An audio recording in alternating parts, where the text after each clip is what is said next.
পার্বণ দিওয়ালি চলে যাওয়ার পর জগদ্ধাত্রী পুজো, যে বাড়িতে আপনি দাঁড়িয়ে রয়েছেন সেই বাড়ি কিন্তু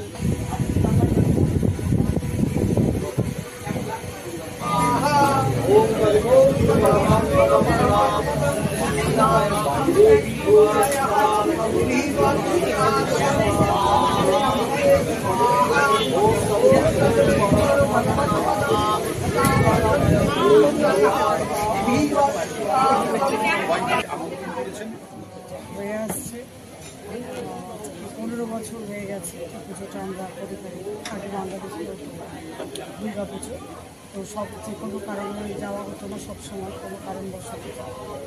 তো তার জন্য আমরা মানে টাইম বার করা যায় না 4 দিন, একদিনই পুজোটাকে আমরা করে থাকি। একদিন ধরে এই পুজোটাকে আমরা আয়োজন করেছি। চলাকালীন 15 বছরের পুরনো পুজো, ওনাদের ফ্যামিলির সাথে একটা ফ্যামিলির পুজো, যেটা বাংলাদেশে হতো। এখন 15 বছর ধরে কলকাতার বাইরে ওনারা পুজোটা সাড়ম্বরে প্রচুর জাঁকজমক সহকারে বিরাট বড় করে এই পুজোটা করেন।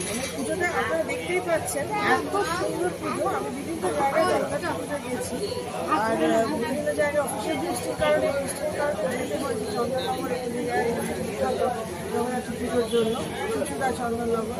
তারপরেও আমি বলবো মায়ের রূপ একেবারে অন্যরকম, মহাদেবের সঙ্গে মায়ের যুগল রূপ একদম অন্যরকম, ভীষণ ভালো লেগেছে, মন ছুঁয়ে গেছে একেবারে। আর এত সুন্দর আয়োজন, এত পরিপূর্ণ, এত পারফেকশন, ভীষণ সুন্দর লেগেছে। এত সুন্দর একটা অ্যাম্বিয়েন্স, এত রিলিজিয়াস একটা অ্যাম্বিয়েন্স, খুব ভালো লেগেছে, একদম মন ছুঁয়ে যাবে।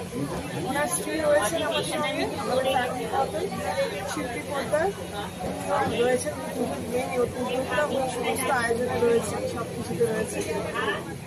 না, এটা সম্পর্কে আমিও এসে প্রথম দেখলাম, মানে একটা অন্যরকম মানে ভাবের লাগলো। তখন আমি সঞ্জীববাবুকে জিজ্ঞেস করলাম যে বলো অ্যাকচুয়ালি প্রতি বছর মায়ের মৃন্ময়ী রূপী হয়, কিন্তু এবছর উনি একটু অন্যরকমভাবে নিজেই চিন্তা করে এটা করেছেন, এবং ঠাকুর যাকে দিয়ে করান এত বছর ধরে তাকে উনি নিজেই গাইড করে এরকম করতে বলেছেন।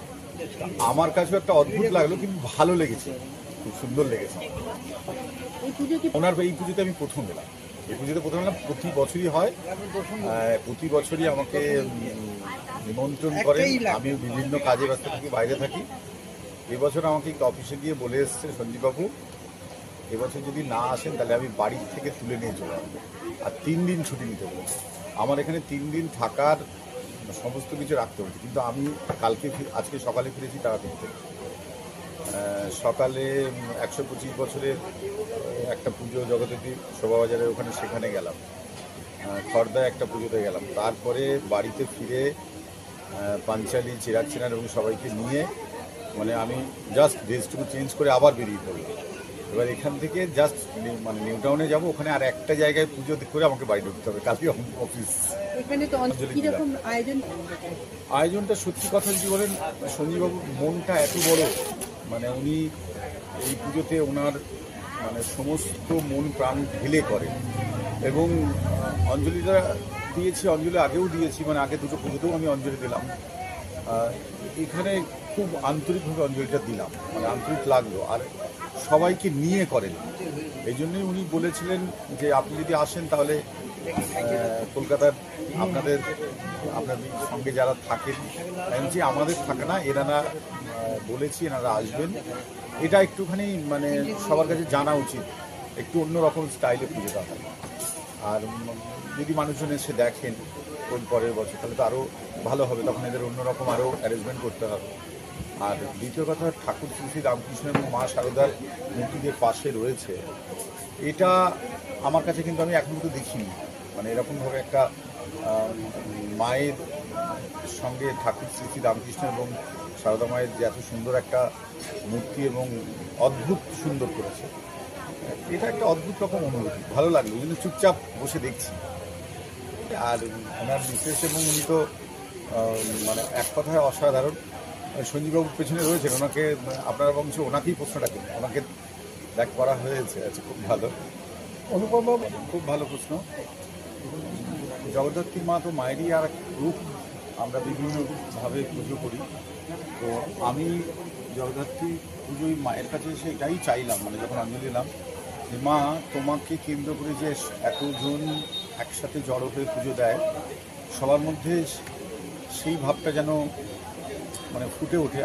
আমি নিজেকে চাইলাম যে আরও ভালো শিল্পী সত্তা, আরও ভালো সুন্দর একসঙ্গে থাকার, আরও কিছু নতুন কিছু করার, যেন শক্তি বা আশীর্বাদ পুজো মা করেন আমাকে না, সবাইকেই করেন। কারণ মায়ের এই রূপ বা মাকে পুজো করার সঙ্গে নিজের ভেতরের শক্তি বা মাতৃশক্তিকে পুজো করা শুধু নয়, আমরা আমাদেরকে আরও যেন উন্নত করে তুলতে পারি, আমরা যেন নারীকে আরও সম্মান দিতে পারি, আমরা যেন আমাদের সুচিন্তাকে আরও এগিয়ে নিয়ে যেতে পারি, এটাই চাওয়া।